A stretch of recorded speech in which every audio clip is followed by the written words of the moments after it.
Donald to come forward, and he will say a few words. Thank you. Thank you, Minister Mundy, Sonny, executive directors, managers, and the organizations. Great to be here. As finance minister, this time of the year is extremely busy, and these guys invited me up here today because they felt it was extremely important, and I'm certainly glad to be a part of it, because they're usually not this nice to me as finance minister, but now it's budget time. I could speak just about every day at any department. No, I'm just joking. We're driving up here today, and Ronnie was driving, and I was trying to make some notes about the organizations, so I was searching on your websites and reading exactly what you do, and I had a general knowledge of what you do.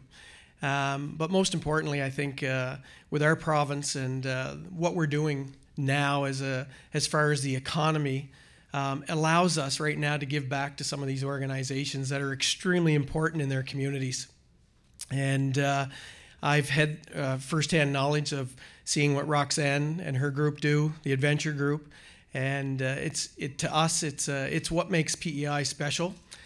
We have these smaller organizations that contribute to the youth of Prince Edward Island, and many of the organizations have different attributes, and they're not all the same, but the result is the same, is to make people have a better life, get them into the workforce, create confidence, create an atmosphere for them that they can be successful and that they feel proud to be doing what they're doing. And I think at the end of the day, that's what we want. But to get to this point, and why I'm here as finance minister, is PEI is doing extremely well. And when we sat down and reviewed where we were at, we felt we had the opportunity to reinvest in Prince Edward Island. And these are the NGOs, and we'll be making some more announcements in the coming days, but these are the NGOs that really contribute to the economy as well in a roundabout way. They're not manufacturing, but they're developing human capital that we need. If you take the Construction Association and what they've done, and they're short, and I just met a guy in the washroom, and he says, "Heath, what are you doing up here?" And I said, "Well, what are you doing up here?" And he's for Hanson Electric, and he says, "Oh, we're talking to some students because we need some laborers." So it's all connected, and it's why we're being so successful. It's because we are small and we can make decisions quickly. And these are the types of decisions that allow us to grow our human capital, but also to develop our youth that are really important to us. So I'm not going to dwell on too much. I'm more than proud to be here and be associated with these groups. And you guys do tremendous work, and just keep doing what you're doing, and hopefully as we continue to prosper as a province and things are going right, this is how we can reinvest. Thank you.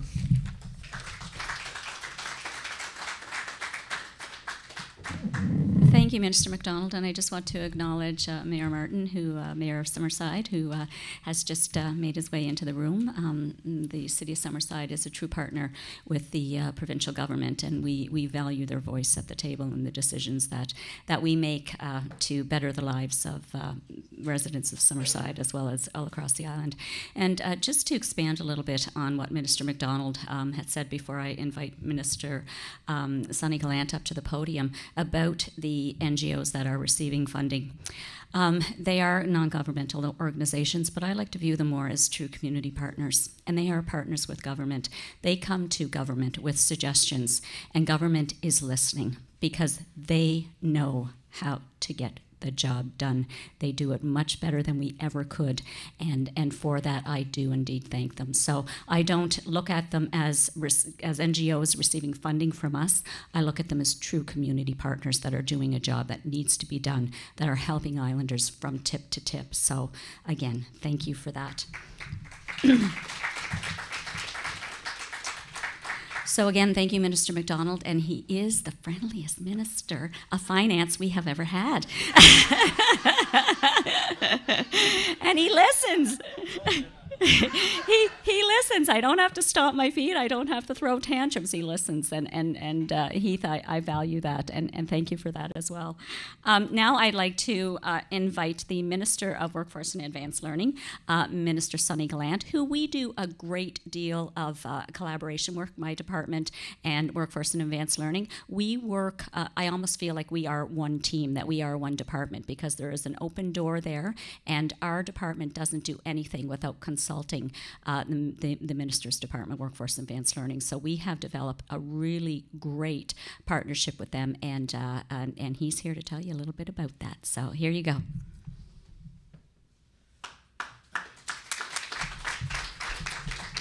Thank you very much, Minister Munday. Thank you, Minister McDonald, Barb, Mayor Martin, invited guests, volunteer groups. First of all, I want to thank all the community organizations for their contribution and their work in making the lives of Islanders better. You are all doing a great job. And I just want to share with you, I left Charlottetown this morning. I was down to the Passport to Employment graduation, and it was so fulfilling to see mature workers take a course to get back into the workforce and do something they want to do after retirement when they found they either needed to work or they wanted to go back to work. And it's just a testament of all the wonderful things that are happening across the province and some of the wonderful things that are being done, and as you folks know as NGOs, the wonderful things you do. I'm very pleased to thank everyone for joining us here today, and we are seeing the great successes in our provincial economy here on PEI. And as the Minister mentioned, you know, things are very good. And PEI's employment rate was the second highest in Canada in 2017. We were up to 3.1% over 2016. And you know, that's quite a nice percentage increase. Nearly 84% of employed Islanders were working full-time, so a lot of jobs went from part-time to full-time. And full-time employment has contributed to a great growth here in 2018. With this growth in mind, one of our main goals, my main goals as Minister of Workforce and Advanced Learning, is to make sure our government is helping Islanders develop their skills and talents so everyone has an opportunity to thrive and prosper here on Prince Edward Island. Addressing barriers to employment takes collaboration from multiple sources, and local community support is a very integral part to the continued success of Islanders being successful. Today's funding announcements provides targeted support to you, our valued community partners, who are working with Islanders to help them achieve their dreams. The East Prince Youth Development Center, the Adventure Group, the PEI Reach Foundation, the Construction Association, and the PEI Literacy Alliance all work every day to improve the lives of Islanders, and we thank you for that. We as a government and as Islanders are very grateful for all your work. I know that you all are working on exciting new and renewed projects for this year. I am looking forward to seeing your successes in the year to come. One example is Harvest and Prosper. We will continue to connect people to jobs in agriculture, and we also had the very successful team construction project. It will continue to connect youth with much needed jobs in our booming construction industry. PEI's network of 11 employment assistance services providers will continue to help more than 5,000 Islanders connect to employment each year across this province. And the East Prince Youth Development Center will start some exciting new projects for young Islanders in Prince County. Together with this additional funding, your hard work and the talent of the Islanders you are working with, everyone will benefit from our growing economy. I thank you all for your participation, and have a wonderful afternoon.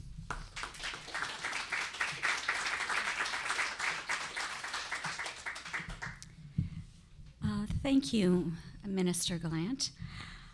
Before I bring up our next speaker, I just want to kind of highlight the Harvest and Prosper program that we rolled out last year, and that was kind of a sleeper. That was one that you know, it stemmed from a little idea, and then it continued to grow, and that was one that affected my department, clients in my department, social assistance clients, and newcomers to Prince Edward Island, and it was administered through the Adventure Group.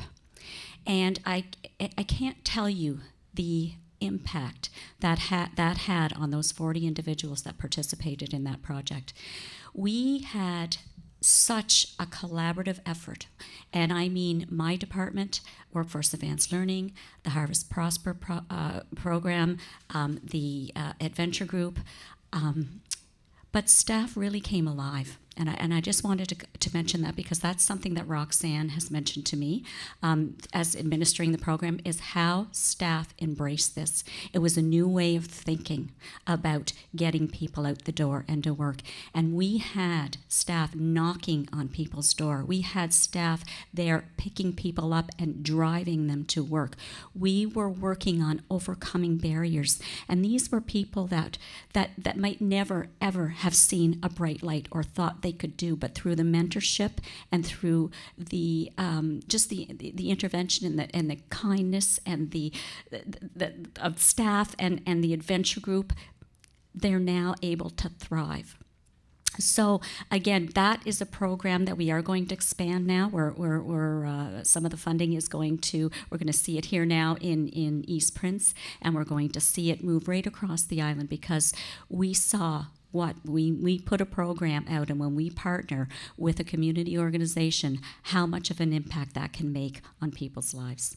So again, that's a little sleeper, but it's something that's going to continue to grow. So with that, I want to bring up the Executive Director of East Prince Youth Development, Barb Broom, for a few words. Thank you.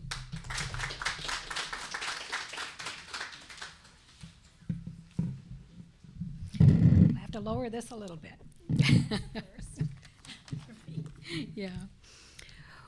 Welcome, Minister Gallant, Minister Mundy, and Minister MacDonald, and to each of you. Thank you for joining us at East Prince Youth Development Centre today. I've been asked to tell you a little more in depth on what we do here at East Prince Youth Development Centre. We've been operating as a youth service agency in Prince County since 1994, and our primary function is to help young people become more employable and offer them a supportive environment in which to do so. We have acted as educators, advocates, and mentors for our clients. The Centre operates as an umbrella of services, providing clients with resources, information, and skills to enhance their future. Our role has been to develop a relationship with and help our clients to build an action plan to address any issue that they might identify with. We also serve to help clients identify other services available in our community, such as mental health services, addictions, PEI Council of People with Disabilities, and Holland College. And we're very pleased to be partnered with Holland College, and we have been for a number of years. One of the challenges in serving youth population is to gain and to keep their trust. It's often a long process before actions actually turn into good indicators. EPYDC has been serving island youth for over 20 years in a walk-in, comfortable environment with professional staff attending to their needs. Our center has always been a leader in networking with other community organizations and sponsors, and we believe that this adds a great deal to what we offer our clients. I'm so pleased that our provincial government is working to address the employment needs on PEI and our supporting organizations such as EPYDC, which is short for East Prince Youth Development Centre, and what we call us around here, the Adventure Group and the PEI Reach Foundation and other organizations to assist islanders in obtaining skills needed to not only obtain but maintain employment. For many, it can feel like a very long road between now and employment.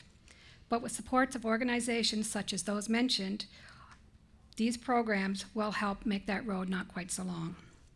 At EPYDC, we like to offer a hand up, not a handout. Our mission at the center is to create a brighter, healthier future for youth, families, and our community by providing opportunities to learn new skills, become more experienced, become employed, gain self-confidence, and become productive, community-minded individuals. We could not provide these services without the support of our provincial government, so thank you for believing in us for so many years. I'd also like to personally thank Skills PEI. They've supported us and worked with us over the years and are never more than a phone call or a walk across the parking lot away. I look forward to continuing to work together to offer employment services programs to the islanders and to help keep them on their path, and thank you.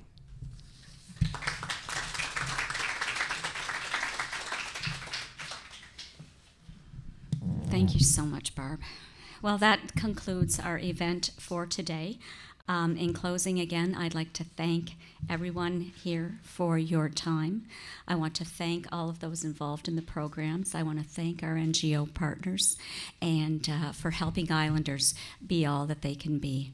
Feel free to stick around, mingle. If you have any questions about any of the programs, please feel free to reach out. And for media, the ministers are available for questions. And again, thank you all for all you do for Islanders from tip to tip.